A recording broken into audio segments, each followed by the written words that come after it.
However, as he finished getting dressed, he knew this peace was fragile. The government had already created the Spiritual Energy Cultivation Association, but it still hadn't told the public about it. He understood their strategy perfectly. While people were talking more about local problems and strange events, the government was walking a fine line, trying to both protect humanity and give subtle early warnings without causing mass panic. Despite his recent victories, Fang Yi's analysis of the world situation was still grim. He knew the problem was the government's lack of confidence to officially start a full-scale cultivation era. With such a huge population, he understood that once the full truth was revealed, society would likely collapse into chaos and death. In the current state, even official pioneers couldn't stop the inevitable chaos, and the mix of internal problems and external threats from monsters would only make things worse. He admitted that the government's gentle, careful approach wasn't wrong, knowing that human fear and panic could be more destructive than any monster. However, what truly worried him was how fast the monsters were developing, which was far exceeding his expectations. He reviewed the information on the creatures he had just fought. They were a typical product of dark attribute contamination, specifically the shadow attribute, a sub-branch of dark energy that his system identified as a natural enemy to pioneers, and currently something he couldn't absorb. He realized these monsters were far smarter than typical beasts, working together to trap and kill pioneers, whom they saw as a good food source. He knew, however, that these creatures were still much weaker than the true dark-type monsters he remembered from his previous life. Monsters that could destroy entire countries on their own.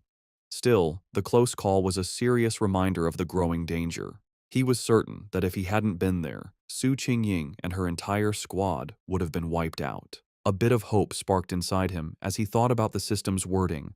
The fact that the dark attribute was only temporarily unabsorbable suggested that once certain conditions were met, he might be able to use its power himself, a possibility that could be key to winning in the future. He reviewed his current abilities. He now possessed the Golden Sun breathing technique of the Yang attribute, the Divine Thunder tempering of the Thunder attribute, and the Crimson Flame blade technique. With these perfectly suited, high-tier techniques and his current strength as a 3-star Ghost Axe Realm pioneer, he knew very few could match him. Yet, as he stood surrounded by his own great power, he knew with absolute certainty that it was still not enough. His thoughts were suddenly interrupted by his phone ringing. He picked it up, surprised to see a call from his auntie. On the other end of the line, his aunt asked about his health before explaining the real reason for her call. She told him that his cousin was coming to study in the city and, worried for her safety, asked if she could stay at his place for a few days instead of a hotel. Fang Yi was taken aback, his memory of his cousin extremely fuzzy. All he could recall was a quiet, straight-A student who was obsessed with her studies. He couldn't even remember what she looked like.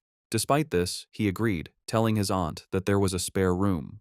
When he asked when she would be arriving, his aunt simply replied that she would give the cousin his address and let her come over by herself. Elsewhere, in a dark room lit only by a computer monitor, a person with long, almost claw-like fingers typed quickly on a keyboard. The person, wearing a big hoodie with bare ears, was finishing a phone call with her mother. Her mother, who was Fang Yi's aunt, told her that she should arrive at her cousin's place by tomorrow afternoon and that she would bring some specialty snacks. The person politely ended the call, saying it was no trouble and that she had something else to do. On her screen was a chat window for a group called Spiritual Energy Revival, Martial Arts Vanguard Team.